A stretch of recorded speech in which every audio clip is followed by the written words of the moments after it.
Here is your latest Africa news. African countries need to expedite the process of forming an Africa Criminal Court. Former President Thabo Mbeki says African countries need to expedite the process of forming the Africa Criminal Court, which adheres to the Rome Statute. This comes as South Africa faces the challenge of inviting Russian President Vladimir Putin to attend the BRICS summit it will host in August this year, with a warrant for Putin's arrest currently issued by the International Criminal Court. Here is what he had to say.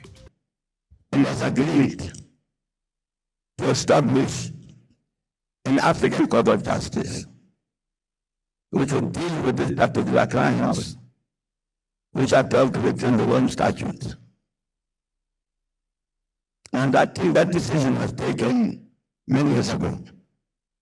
The International Criminal Court, ICC, has indicted approximately 54 individuals.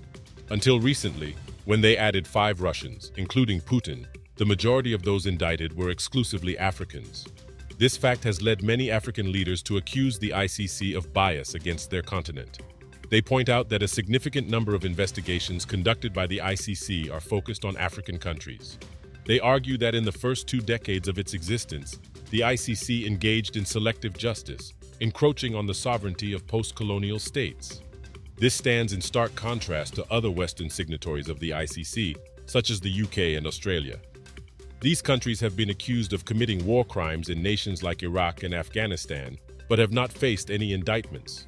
Furthermore, the United States, which refused to join the ICC, has been at the forefront of advocating for African countries to be brought before the court.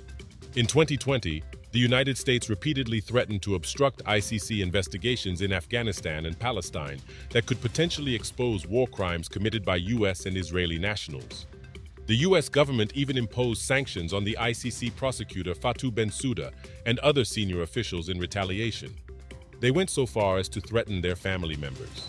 Ironically, a bipartisan group of US senators had asked President Joe Biden to share information with the ICC regarding potential war crimes charges against Russian President Vladimir Putin for the unlawful deportation of children from Ukraine. However, US Secretary of State Antony Blinken stated last year that the US firmly opposes and is deeply disappointed by the ICC's decision to open an investigation into the Palestinian situation.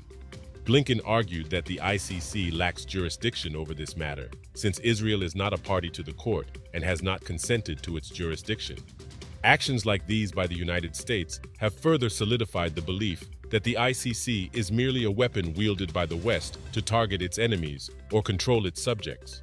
It is noteworthy that, similar to Israel, Russia is not a party to the ICC and has not consented to its jurisdiction.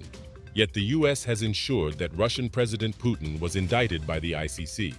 The general criticism of the ICC by the African Union and other observers for its lack of credibility has now transformed into region-specific criticism of the court as a Western tool, singling out and targeting African leaders. Consequently, African states have begun to refuse cooperation with the court, with some actively considering abandoning it. We would appreciate hearing your thoughts on the idea of Africa having its own criminal court in the comments section below. If you found this video informative, please show your support by liking and sharing it for the YouTube algorithm. Don't forget to subscribe and hit the notification bell to receive updates on our latest videos. And always remember, Africa is watching.